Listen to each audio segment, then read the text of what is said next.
نحمده ونصلی علی رسوله الکریم اما بعد۔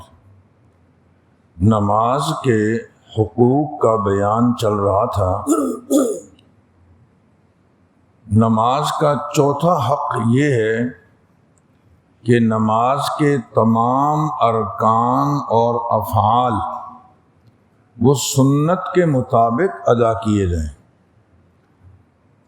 تعدیل ارکان کی پوری رعایت کی جائے۔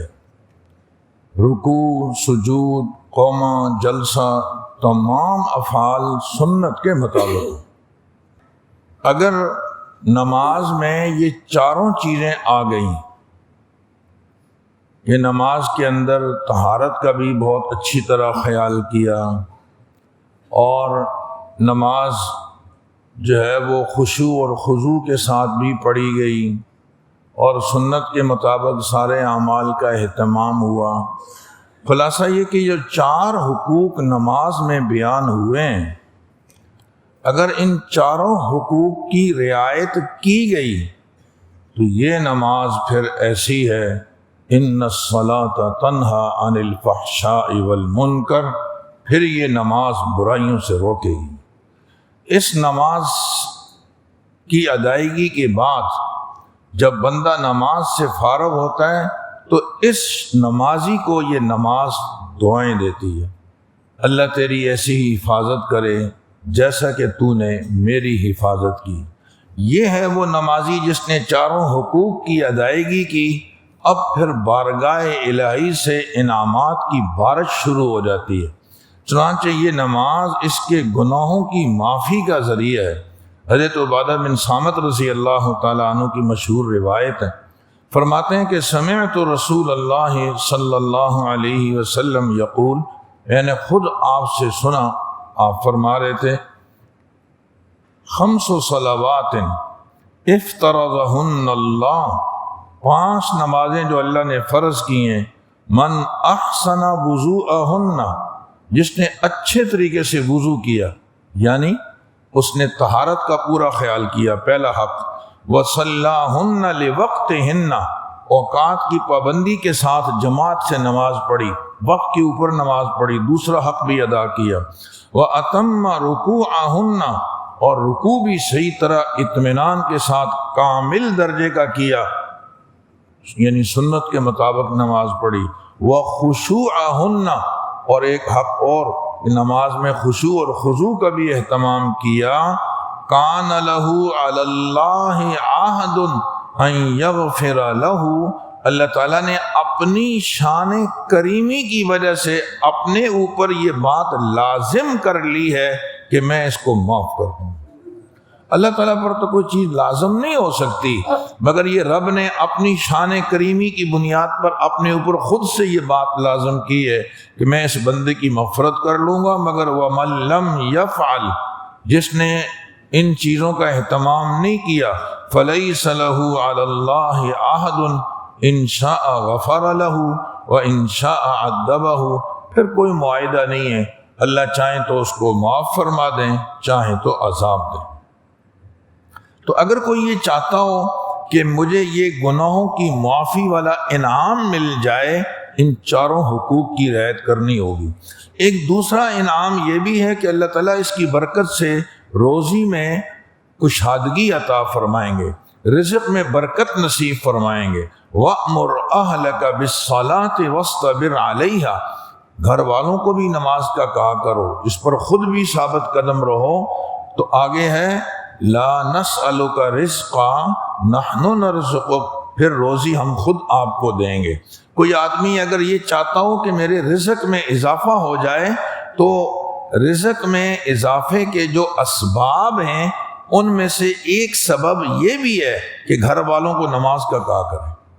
جیسے گھر والوں سے 20 کام اور لیے جاتے ہیں تو گھر میں یہ بھی بولتے رہنا چاہیے، بیٹا آپ نے نماز پڑھی نہیں پڑھی، بیٹی آپ نے نماز پڑھ لی، گھر والوں سے پوچھ لیا نماز پڑھ لی، نہیں تو دیکھو وقت پہ نماز پڑھنا، مت نماز چھوٹ جائے۔ تو مختلف اوقات میں اچھے انداز سے تاکید کرتے رہنا چاہیے، اللہ تعالیٰ رزق کی تنگی دور فرما دیں گے۔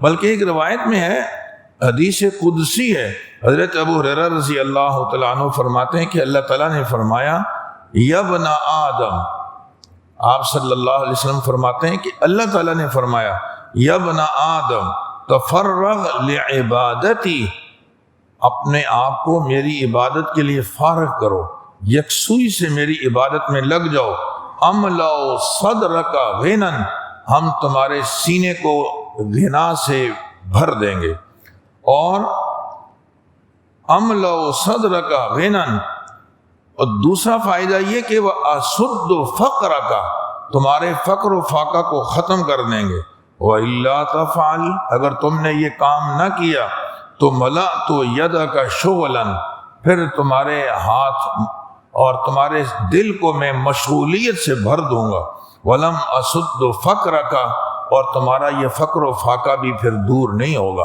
کوئی اگر یہ چاہتا ہو کہ رزق میں اضافہ ہو تو اپنے اوقات کو عبادت کے لیے فارغ کیا جائے۔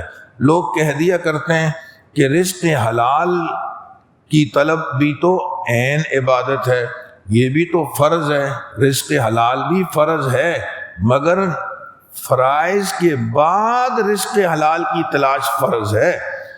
فرائض کو یعنی نماز کو ضائع کر کے رزق کی تلاش یہ فرض نہیں، پہلے نماز فرض ہے پھر رزق کی تلاش فرض ہے۔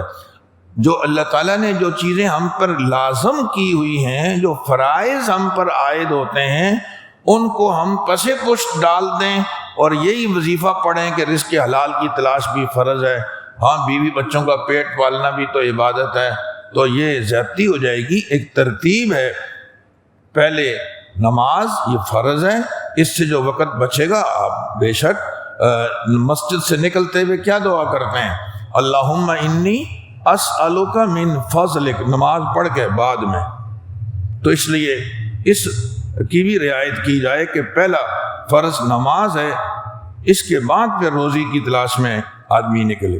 ایک تیسرا انعام اللہ تعالیٰ کی طرف سے یہ ہے کہ ایسے آدمی کو اللہ تعالیٰ عذاب قبر سے نجات عطا فرما دیتے ہیں، بلکہ حدیث میں ہے فَإِن كَانَ مُؤْمِنًا، جب بندے کو قبر میں رکھ دیا جاتا ہے اور فرشتے منکر نکیر آتے ہیں، اگر یہ ایمان والا ہے تو كَانَتِ الصَّلَاةُ عِنْدَ رَأْسِهِ وَكَانَ الصِّيَامُ عَنْ يَمِينِهِ، سر کی طرف نماز آ کر کھڑی ہو جاتی ہے اور دائیں جانب روزہ آ کر کھڑا ہو جاتا ہے، اور یہ اس میت کی حفاظت کر رہے ہوتے ہیں عذاب قبر سے۔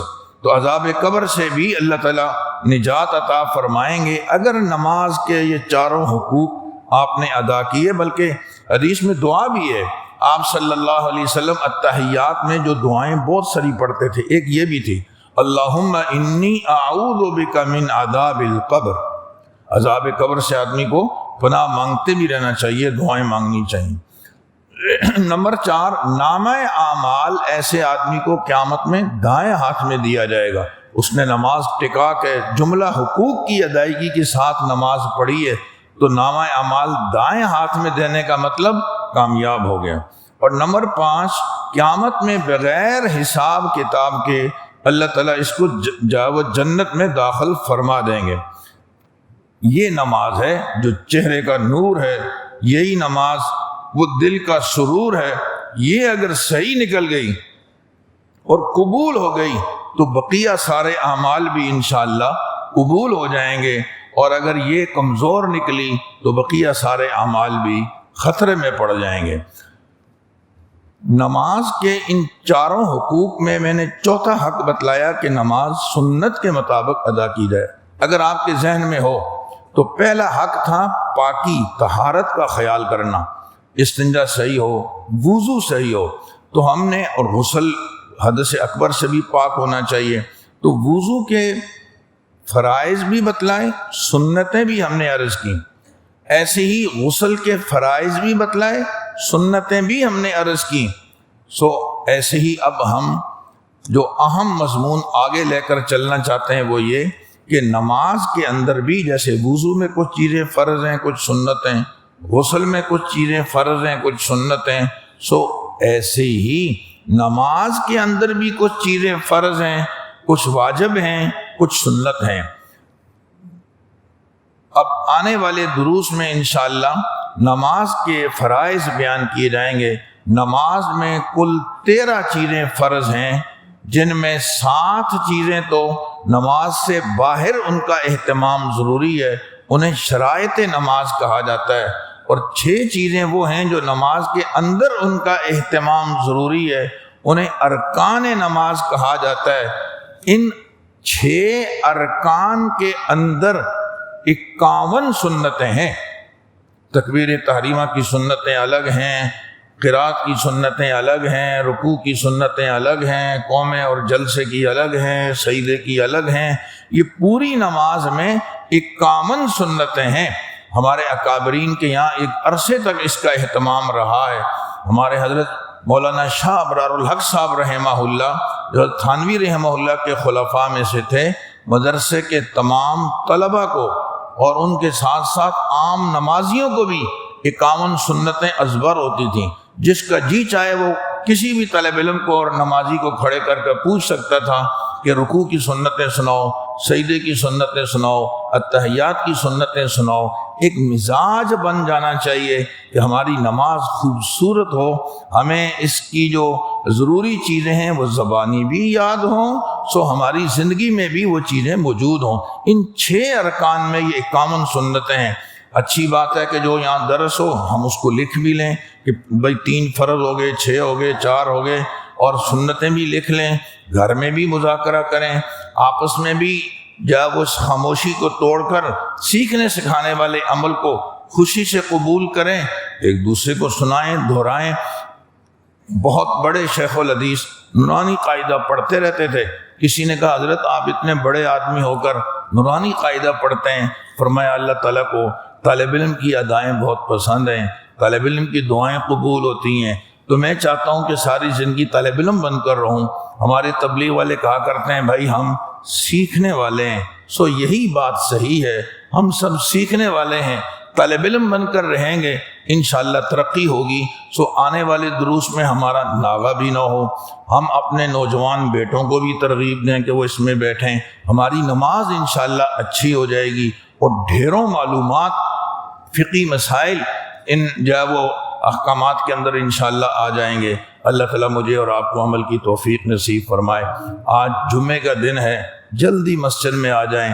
جمعے میں بھی جو بیان کیا جاتا ہے وہ بھی بڑا اہم ہوتا ہے، پوری محنت کے ساتھ بیان تیار کر کے پیش کیا جاتا ہے۔ شروع سے ہوں گے تو زیادہ فائدہ ہوگا، اور ویسے بھی مسنون اعمال میں سے ہے کہ جلدی آنا چاہیے، سورۃ الکہف پڑھنی چاہیے، اور کثرت کے ساتھ درود شریف کا اہتمام کرنا چاہیے۔ کوشش ہو کہ کم از کم رمضان میں صبح اشراق تک مسجد میں بیٹھیں، شام کو عصر سے مغرب تک مسجد میں بیٹھیں، پھر کہاں نصیب میں کیا پتہ کہ کتنا عرصہ مزید ہمیں رمضان ملتا ہے نہیں ملتا۔ ہم نے تو ہر رمضان آخری رمضان سمجھ کر گزارنا ہے، اس کا انشاءاللہ فائدہ ہوگا۔ اللہ تعالی ہمیں عمل کی توفیق عطا فرمائے۔